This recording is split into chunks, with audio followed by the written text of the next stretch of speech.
we've also recently developed this style of cavity nest box, which we call the curve, and for obvious reasons it's got this, I think, rather aesthetically pleasant curved front, but it's not just there for show. It's got a curved slotted hole, and that's to more closely mimic the sort of cavity you find in a tree, a natural tree cavity, and birds really seem to love this and take to it. Blue tits, great tits and other species. You can put them up just about anywhere, but if you do have a tree, great. Should you be thinking about which way they face? Well, yes, you should, because if they're really exposed to direct sunlight, they can overheat, and that can cause problems for the young family inside. So ideally facing north, northeast, that would be perfect for a cavity nest box like this. If you've got a shady spot, it really doesn't matter which way it's facing, so long as they don't get direct sunlight for a prolonged period, especially in the afternoon. Blue tits, great tits and species like that tend to get on with nesting from the end of March through April and early May, so you've got to think about where the sun's going to be in that period of time. How high? Well, honestly, I have found blue tit and great tit nests literally at my shoulder height before now.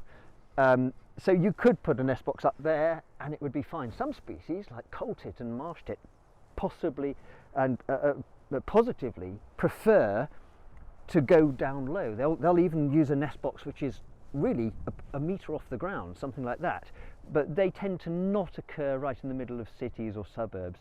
Coal tits can.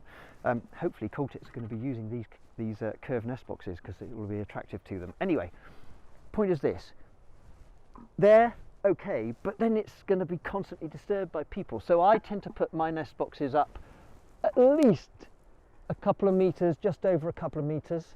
That's ideal. You're going to need a step ladder to pop it up there, facing north northeast if you can, and get it up early in the season if you can. I mean, February, March is a good time to put up a nest box, but there isn't a time when you shouldn't put one up, because as well as using boxes to raise a family, many birds, blue tits, great tits and others, use nest boxes as places to roost. So right through the winter they prove to be a positive asset. At the end of the season, around September time, usually August, September, it's a good idea to clean the nest box out, because that reduces the number of parasites that can live inside the box for the birds either through the winter or the following season. With the curve, we've designed a very simple access point on the side, so it's easy to get into.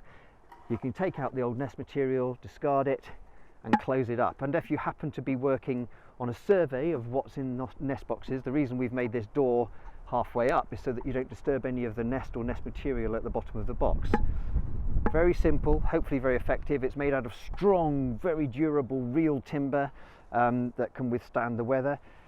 It's also got this little canopy over the top that prevents the worst of the rain getting in, but when you are putting the nest box up on a wall or a tree, it would be at the very least it wants to be vertical. You don't want it leaning back like this if you can avoid it, because obviously you don't want driving rain going straight into the hole. Ideally a slight lean forward, that's absolutely perfect, but all of our nest boxes have drain holes at the bottom. They're not going to fill up with water. So all it remains to do is get some nest boxes, get them up.